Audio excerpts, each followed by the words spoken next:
Have you ever worked your entire childhood for one dream, only to watch your own family hand it to someone else? My name is Ethan Carter. Growing up, I believed one simple thing. If I studied hard, if I stayed out of trouble, and if I respected my parents, everything would eventually work out. My dream wasn't complicated. I wanted to become an engineer.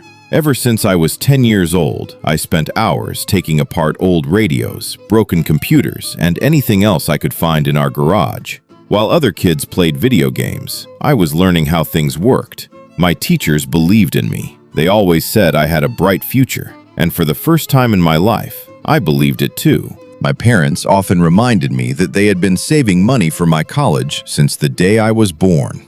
"It doesn't matter how expensive college gets," my mother would say with a smile. "We'll make sure you get the education you deserve." Those words became my motivation. Every late-night study session, every exam, every sacrifice. I believed it was leading me toward the future they had promised. But there was one problem: my younger brother, Jason. Jason never cared about school. He skipped classes whenever he wanted. He spent most of his time with friends, chasing parties instead of dreams. Still, my parents treated him like he could do no wrong. Whenever Jason got into trouble, they made excuses. Whenever I achieved something, they barely noticed. I told myself it didn't matter. As long as I could go to college, everything would be fine. The summer after I graduated from high school, I received the letter I had been waiting for my entire life. I had been accepted into one of the best engineering universities in the country. I couldn't stop smiling. I ran home with the acceptance letter in my hands. My mother hugged me. My father shook my hand. Even Jason congratulated me. For one brief evening, it felt like we were finally a real family.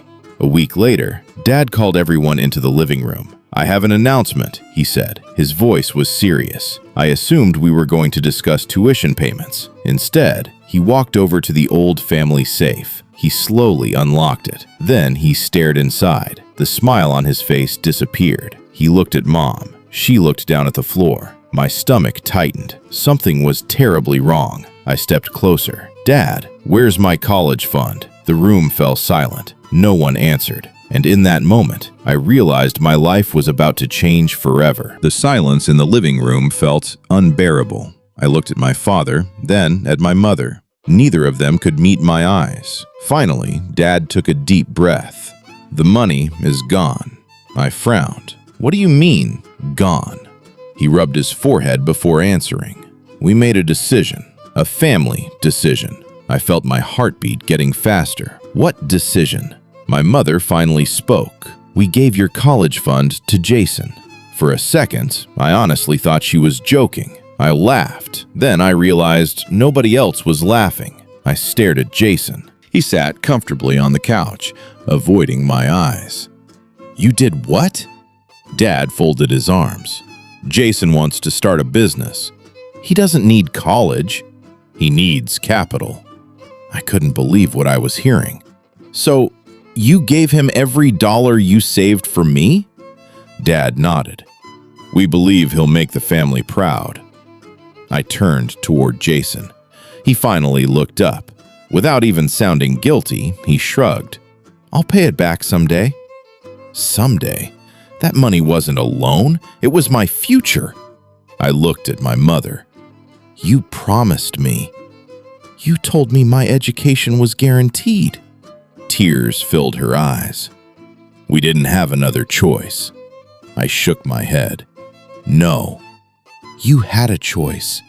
You chose him." Nobody spoke. The room was completely silent. Then Jason leaned back on the couch and smiled. "You've always been smart, Ethan. You'll figure something out. Take out student loans. Work a few jobs. You'll survive." Those words hurt more than losing the money, because they proved one thing: my dream meant nothing to him. Dad stood up. "Enough. The decision has already been made. You need to accept it." I slowly picked up my university acceptance letter from the coffee table. The paper felt heavier than ever. Years of hard work, late nights studying, every sacrifice suddenly felt meaningless. I looked around the room one last time. Not a single person stood up for me. Not my father, not my mother, not even my own brother. At that moment, I realized something that would stay with me forever. Sometimes, the people who hurt you the most are the ones who are supposed to protect you. Without saying another word, I walked upstairs. I packed a small backpack, a few clothes, my laptop, some old notebooks, and the acceptance letter. As I reached the front door, my mother called my name. "Ethan!" I stopped. For one brief second, I hoped she was going to tell me they had made a mistake, that the money was still there. Instead, she quietly said, "I hope one day you'll understand why we did this." I opened the door. Without looking back, I answered, "I already do." "You just told me exactly where I stand in this family." The door closed behind me. I had no money, no plan, and no idea where I was going. But deep inside, I made myself one promise. One day, I'd build the future they said I didn't deserve. The first night, I slept on a wooden bench at the downtown bus station. I still remember how cold it was. I wrapped my backpack around my chest. Not because I was afraid someone would steal my clothes, but because everything I owned was inside that bag. The next morning, reality hit me harder than ever. I had less than $200 in my wallet, no home, no family, and no way to pay for college. For the first time in my life, I asked myself a question I never thought I'd ask. What if they're right? What if my dream is over? For a few minutes, I actually believed it. Then I reached into my backpack and pulled out my university acceptance letter. I looked at it for a long time. Finally, I folded it carefully and whispered to myself, "No, I'm not giving up." That same day, I started looking for work. Everywhere I went, the answer was the same. "We're not hiring." After hours of walking, one small coffee shop finally gave me a chance. The owner was an older man named Mr. Wilson. He looked at my worn-out shoes, my tired face, and my backpack. "You look like you've had a rough week." I smiled awkwardly. "You could say that." He didn't ask questions. Instead, he handed me an apron. "Can you start tomorrow morning?" I almost couldn't believe it. That job didn't pay much, but it gave me something far more valuable: hope. For the next few months, my life became a routine. Every morning, I served coffee before sunrise. Every afternoon, I attended community college classes I could barely afford. Every evening, I studied until my eyes refused to stay open. And every night, I slept in a tiny room above the coffee shop that Mr. Wilson rented to me for almost nothing. Life wasn't easy. There were days I skipped meals just to save enough money for textbooks. There were nights I fell asleep over my laptop, still wearing my work uniform. Sometimes I wondered if my parents ever thought about me, if they missed me, if they regretted what they had done. But my phone never rang. Not once. Months turned into a year. Then, one afternoon, everything changed. The university sent me another letter. My hands were shaking as I opened it. It read, 12 years passed. Life had a funny way of proving people wrong. The scared 18-year-old who walked away from home with nothing was gone. In his place stood a man who had built everything from scratch. After graduating at the top of my class, I landed my first job at a software company in Seattle. I worked harder than anyone else. While my coworkers went home at 5, I stayed until midnight. I wasn't chasing money, I was chasing freedom. 5 years later, I launched my own cybersecurity company from a tiny apartment. At first, it was just me, an old laptop, and one client. Most people said the business would fail, but they had no idea how much failure had already taught me. One client became 10. 10 became 100. Within a few years, my company was working with hospitals, banks, and government agencies across the country. For the first time in my life, I wasn't surviving anymore. I was living. I bought a beautiful home overlooking Lake Washington. Not because I wanted to impress anyone, but because it reminded me of something. No one could ever take this away from me. One quiet Sunday morning, as I enjoyed my coffee on the balcony, my phone buzzed. The caller ID showed a name I hadn't seen in 12 years. Mom. For a moment, I just stared at the screen. She had never called, not once, not after I left, not after I graduated, not after my company became successful. Now, she was calling. I let it ring. Then it stopped. A few seconds later, another call. This time, Dad. I didn't answer. Then, a text message appeared. Please, Ethan, we need your help. It's about Jason. I felt something I hadn't felt in years. Not anger, not satisfaction, just curiosity. That evening, I searched Jason's name online. The headlines told me everything. Local business owner files for bankruptcy. Luxury car repossessed. Multiple lawsuits filed against Jason Carter. My stomach sank. The business my parents had sacrificed my future for had completely collapsed. The next morning, there was another knock at my front door.